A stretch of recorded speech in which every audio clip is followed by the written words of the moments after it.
जितनी जोरों से सच्चे वचन का प्रचार हो रहा है, उतनी ही जोरों से झूठे वचन का भी प्रचार हो रहा है। और हमारे सामने परमेश्वर का बीज भी है और जंगली बीज भी है। इसलिए ये हमें तय करना है कि हमें परमेश्वर के बीज को अपने अंदर रखना है या शैतान के बीज को अपने अंदर रखना है। बीज यानी वचन। क्या हमें परमेश्वर के वचन को अपने अंदर रखना या हमने शैतान के वचन को अपने अंदर रखना है?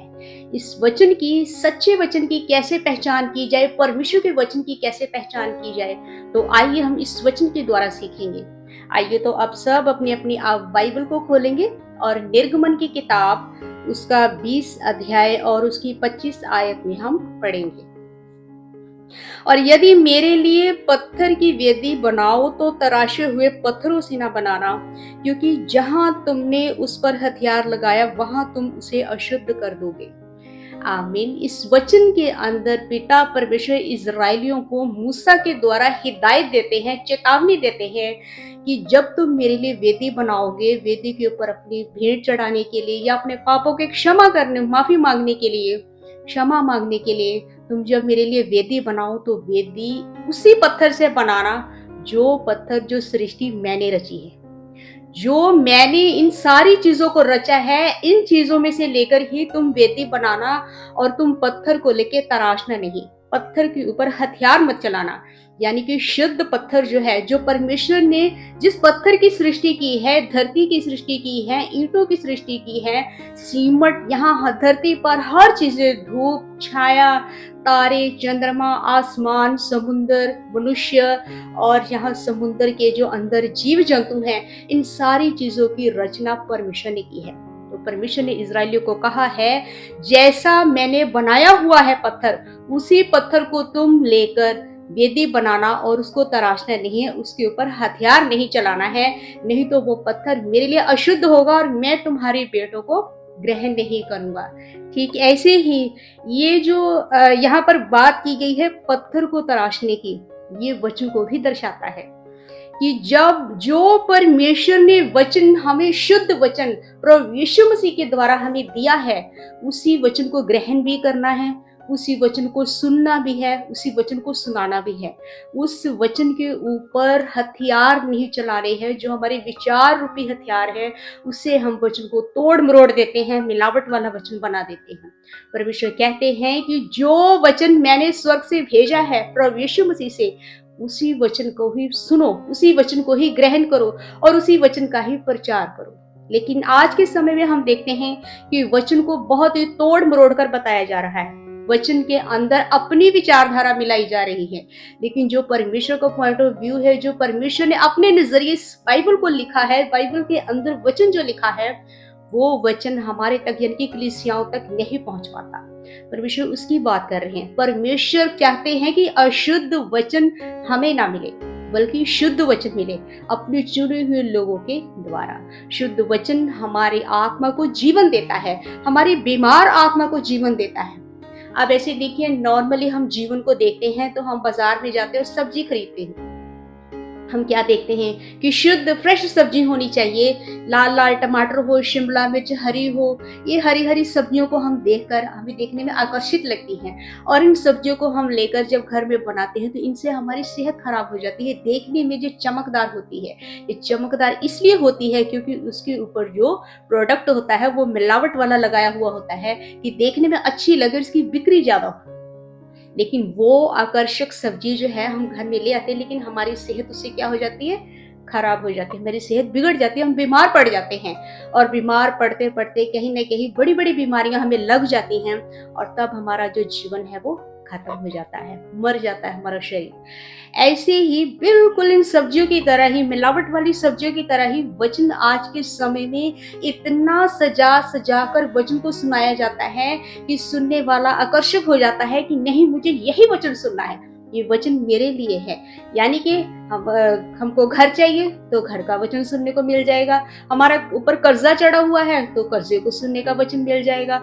ऐसे संसारिक बातों का प्रचार होता है, हमें वही सुनना होता है, जो सुनना होता है, जो आकर्षक लगता है, उस वचन को सुनते हैं। लेकिन सही मायने में यही वचन हमारी आत्मा को मार रहा है, क्योंकि ये शुद्ध नहीं है, हमारा जो आत्मिक जीवन है वो खत्म कर रहा है, हमें परमेश्वर के नज़दीक नहीं लेकर जा रहा। संसारिक जो बातों का प्रचार करते हैं उसमें कहीं भी परमेश्वर का ज़िक्र नहीं होता, और वहाँ ही लोगों की भीड़ होती है कि हमें यही वचन सुनना है, हमें ये वचन आकर्षित लगता है। जैसे हरी-हरी सब्जियाँ देखने में आकर्षित लगती हैं, हम खाते हैं, हमारी सेहत खराब हो जाती है।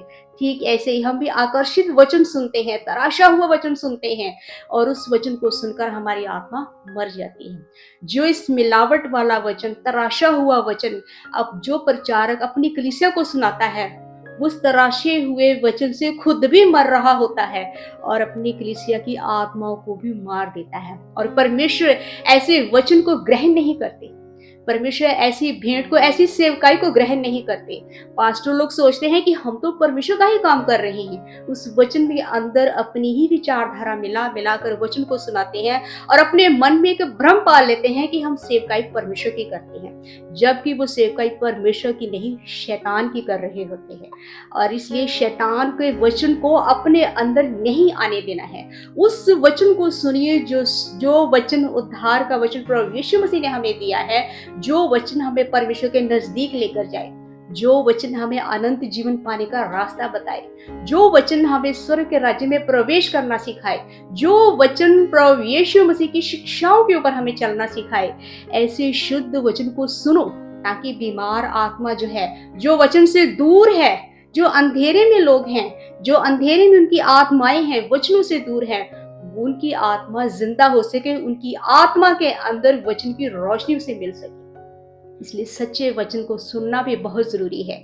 शैतान भी अपने जोरों से उतना ही काम करता है जितना परमेश्वर अपने जोरों शोरों से काम करते हैं, लेकिन ये हमें तय करना है कि हमें शैतान के वचन को ग्रहण नहीं करना है, हमने शैतान के वचन को नहीं सुनना है, बल्कि शुद्ध वचन को सुनना है जो परमेश्वर के सिंहासन के सामने से हमें मिला है। प्रभु यीशु मसीह इस वचन को धरती पर लेकर आए ताकि हमारा उद्धार हो सके, ताकि आपका उद्धार हो सके।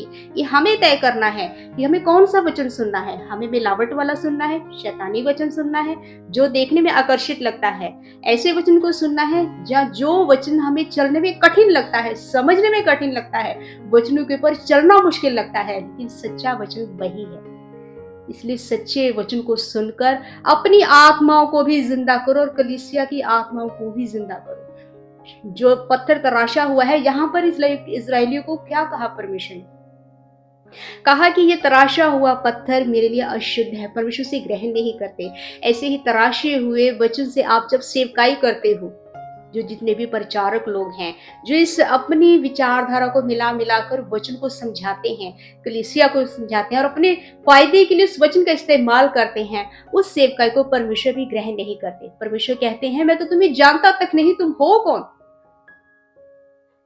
लेकिन वही प्रचारक कहता है पिता परमेश्वर प्रभु यीशु, मैं आपका ही जन हूँ, आपका बेटा हूँ, मैंने आपकी सेवकाई की है, मैंने आपके नाम से दुष्ट आत्माओं को प्रभु यीशु से निकाला है।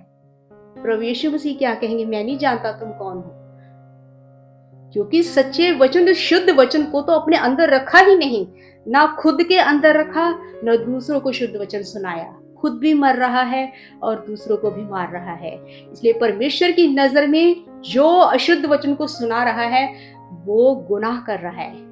परमेश्वर की नजर में ये गलत है, ये रॉन्ग है, ये पाप है, ये गुनाह है। ऐसा पाप मत करो। इस पाप की सजा है, माफी नहीं है। इसलिए अभी संभलो और शुद्ध वचन को पढ़ो, अच्छे से इस वचन को सीखो कि वचन की सच्चाई क्या है, परमेश्वर का क्या नजरिया है इस बाइबल के अंदर लिखने का, वचन को लिखने का। वो क्या चाहते हैं इंसान से, क्या चाहते हैं वो आदम से। वो परमेश्वर आदम के साथ रहना चाहते हैं। आदम यानी मैं और आप इंसान के साथ परमेश्वर रहना चाहते हैं। परमेश्वर बहुत प्रेम करते हैं। इसलिए अशुद्ध मिलावट वाला वचन लोगों को ना सुनाए, कलीसिया को ना सुनाए। अगर आपको वचन के बारे में नहीं पता है तो वचन को सबसे पहले सीखो, समझो, ध्यान दो।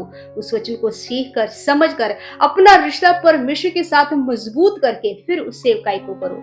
जब आप शुद्ध वचन की सेवकाई करते हो तो परमेश्वर की नजर में आप सच्चे सेवक हो, सच्चे दास हो परमेश्वर के, और सच्चे धर्मी हो। इन बातों को ध्यान देना है कि हमें मिलावट वाला वचन न खुद सुनना है, न दूसरों को सुनाना है, तराशे हुए पत्थरों से दूर रहना है। परमेश्वर ने जैसा बनाया है, जैसा परमेश्वर ने वचन ऊपर से दिया है, वैसे ही वचन को हमें खुद को भी ग्रहण करना है और वैसे ही वचन दूसरों को भी सुनाना है, ताकि कलीसियाओं की जो आत्माएं हैं, जो बीमार पड़ी हैं, जो मरी पड़ी हैं, ये वचन उन आत्माओं को जिंदा करता है। हमारा धर्म है, हमारा ये फर्ज है, परमेश्वर ने हमें ये सेवकाई दी है कि हम वचन सुनाएं, तो हमारा भी ये फर्ज बनता है कि हम परमेश्वर के वचन को, सच्चे वचन को सुनाएं। उस वचन में मिलावट ना करें, ना ही मिलावट वाला वचन सुनाना है, और शुद्ध वचन सुनाकर कलीसियाओं की आत्मा को जिंदा करना और परमेश्वर के नजदीक लेकर जाना है। परमेश्वर ने हमें इसीलिए तो चुना है, ताकि वचन को सुनाकर हम लोगों को परमेश्वर के पास लेकर जाएं, ताकि परमेश्वर के पास से अनंत जीवन उनको मिल सके, ताकि लोग स्वर्ग के राज्य में प्रवेश कर सके। इसलिए वचनों के ऊपर चलना सिखाओ, वचन को तोड़ मरोड़ कर अपनी विचारधारा बनाकर वचन को ना सिखाओ। ऐसे वचनों से आप दूर रहो, ऐसे प्रचारकों से दूर रहो, ऐसी कलीसियाओं से, चर्चेस से दूर रहो जो शुद्ध वचन नहीं सुनाते, जो सिर्फ संसारिक वचन सुनाते हैं। उन चर्चेस के अंदर जाओ, ऐसे प्रचारकों को सुनो जिसका वचन आपको परमेश्वर के नजदीक लेकर जाता है, जिसका वचन आपको स्वर्ग के राज्य में प्रवेश करना सिखाता है। इन वचनों के द्वारा आप सबको बहुत ऐसे आशीष और बरकत मिले। आमीन। God bless you.